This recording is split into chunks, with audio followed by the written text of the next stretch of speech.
What's going on, bottom line viewers? It's Mitch here with my first ever attempt at picking every game over or under on a NFL slate, this time for week 16 of the 2022 NFL season. If you enjoy this type of NFL content, don't forget to Gronk spike the like button and subscribe for weekly NFL picks. Let me know in the comment section below your favorite over-under pick for week number 16. And let's waste no more time. Let's get rolling and let's keep up the pace. At Thursday Night Football, we've got the Jets hosting the Jags. The total is 37. Spread is Jets minus the 2. It's a low total, but it's understandably a low total. When I break down this game, truthfully, could I see Trevor Lawrence going into New Jersey, New York, whatever you're going to call it, and having success and doing what he's been doing? Yes, I can. But the question mark at left tackle with Cam Robinson being injured, big question mark against a great defensive line and the best defense I think Jacksonville's played all year. I mean, the Jets can stop the run. They can rush the passer. They've got great coverage in the back end, and they're very athletic and very fast. I think the Jets can hold down Jacksonville, and I don't think Jacksonville is necessarily going to be super aggressive here, knowing that they're playing Zach Wilson on the other side. And Zach Wilson struggled in a windy environment in New England earlier this year to score points. It should be fairly similar to this game. I think Jacksonville's defense is not very good, and I don't have a lot of faith in it. But I think they could stop the run better than they stop the pass, and that's what you need to be able to do against the Jets. So I think this game, I lean slightly towards the under. Something like 20-14, something like 17-14, 17-16, something in that range. And I think it just goes under, but I'm not going to put money on that total.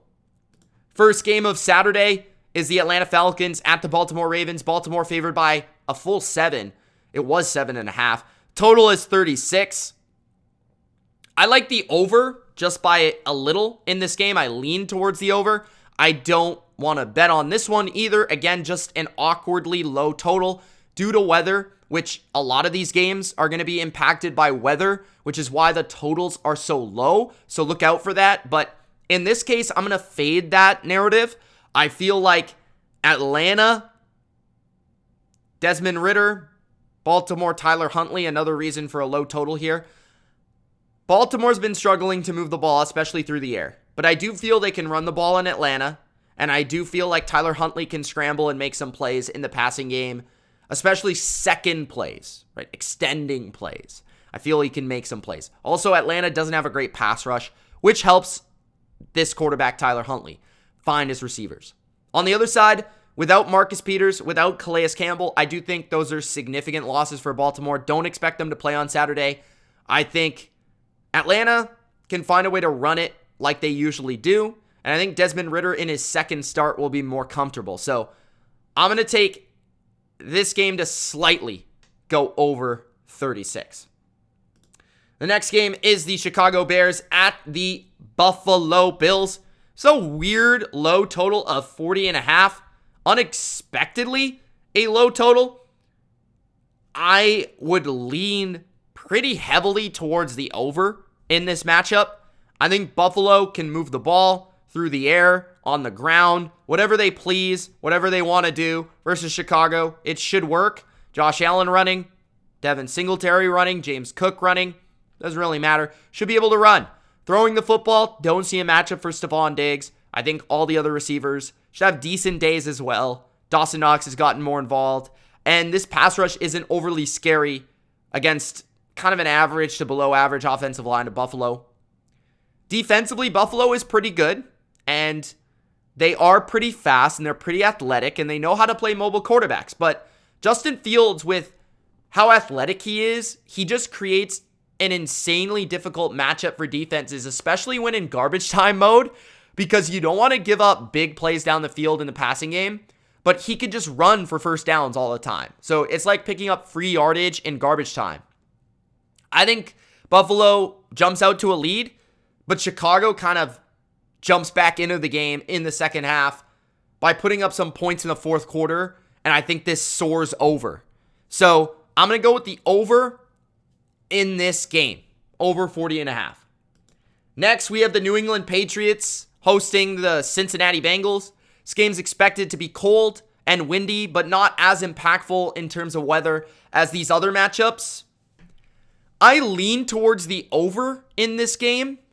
I don't have a strong feeling about it, but I would lean towards the over. I do like New England's defense as a Patriots fan.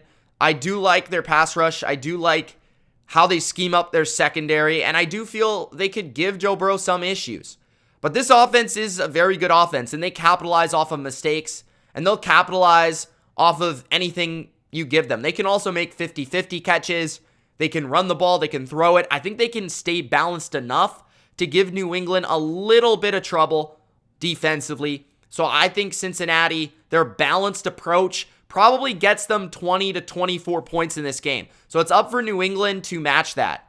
I think with the current status of their injuries, Sam Hubbard, Trey Hendrickson, not T.Y. Hilton, but Mike Hilton, T.Y. back in Dallas. Mike Hilton, one of the best nickel corners in the game. With those guys being injured and potentially not playing, I think New England should be able to score at least 20 here. So I think with New England's playoff lives on the line, they're going to pull out all the stops offensively. They haven't been great offensively.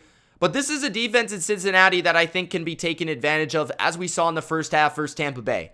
So I'm going to lean towards the over 41.5. I think it's something like a 24-20, 24-21 type game. And I think it goes down to the wire, but I think it's in the 20s. So I'm going to take the over here in New England. The next matchup is the Detroit Lions at the Carolina Panthers. Carolina is 2-point dogs, 2.5-point dogs to the Detroit Lions. This total is 44.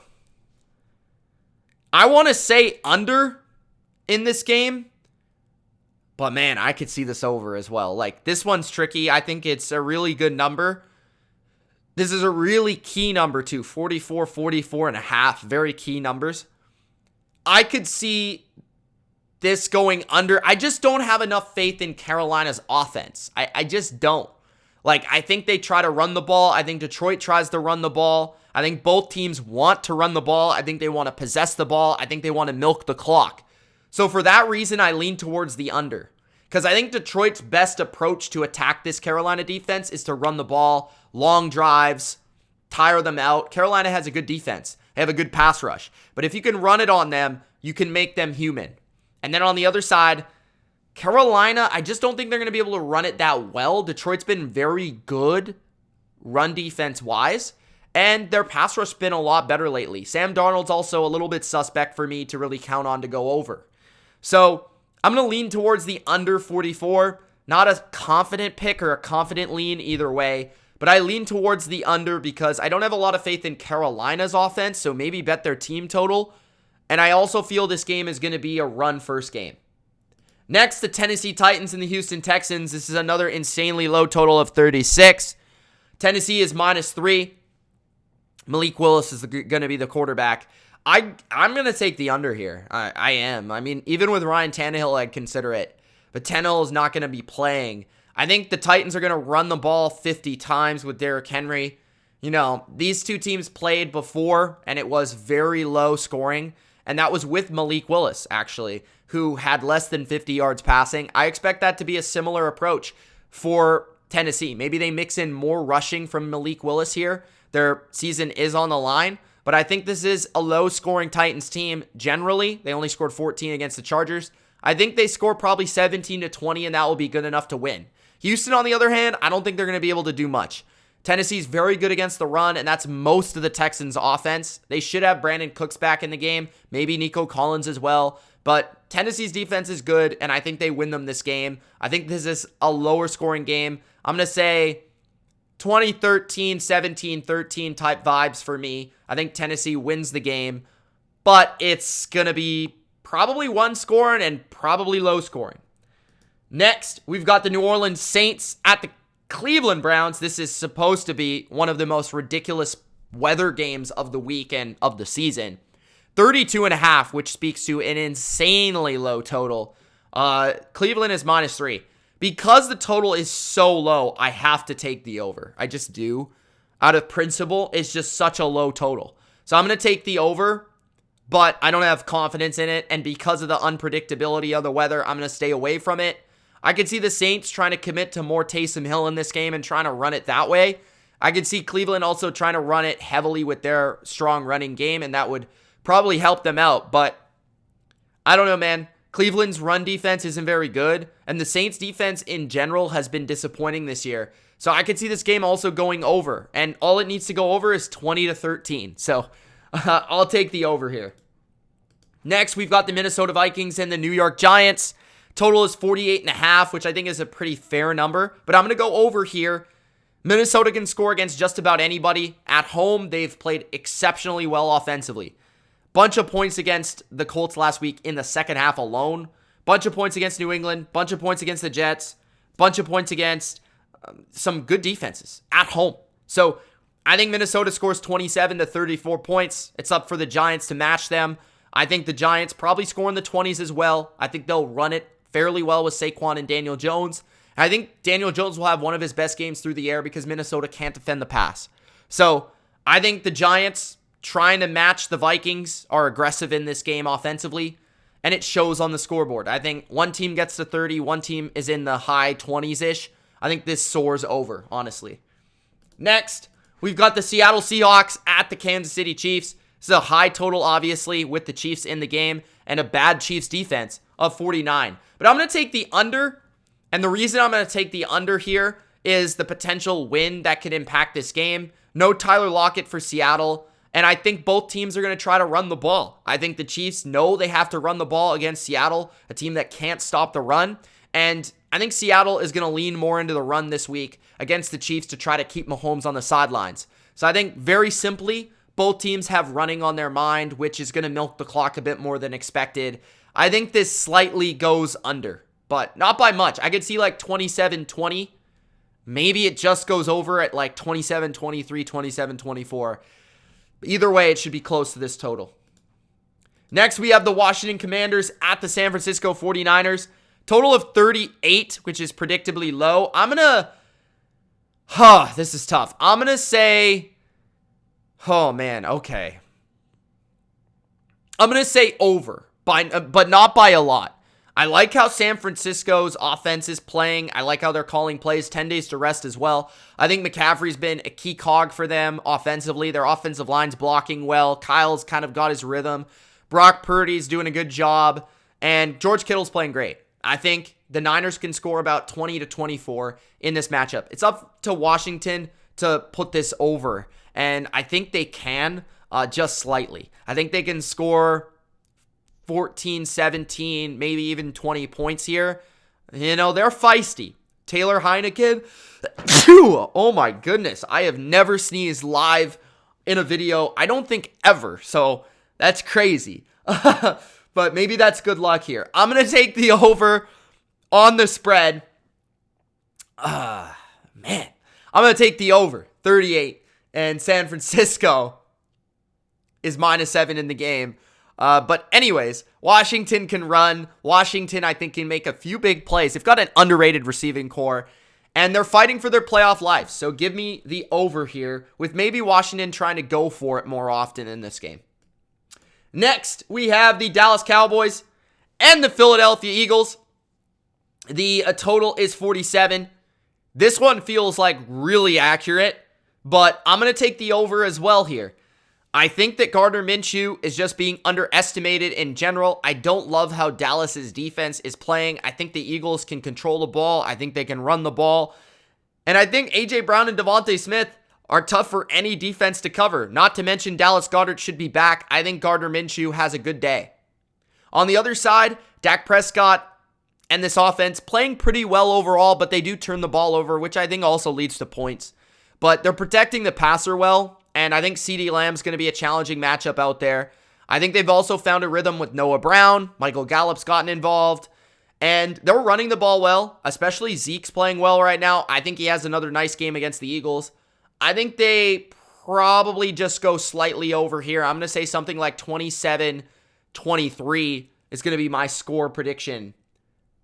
Next, we have the Pittsburgh Steelers and the Las Vegas Raiders. This total is 38.5. This is another game with some potential weather involved. I am going to go over. I think the Raiders have Josh McDaniels, who has fared well mostly over the years versus Mike Tomlin defenses with the Patriots. I think the Raiders with Renfrow and Waller in the lineup are a different animal to defend. I think it gives them a lot more options just to use and utilize within the offense, move around, chess pieces.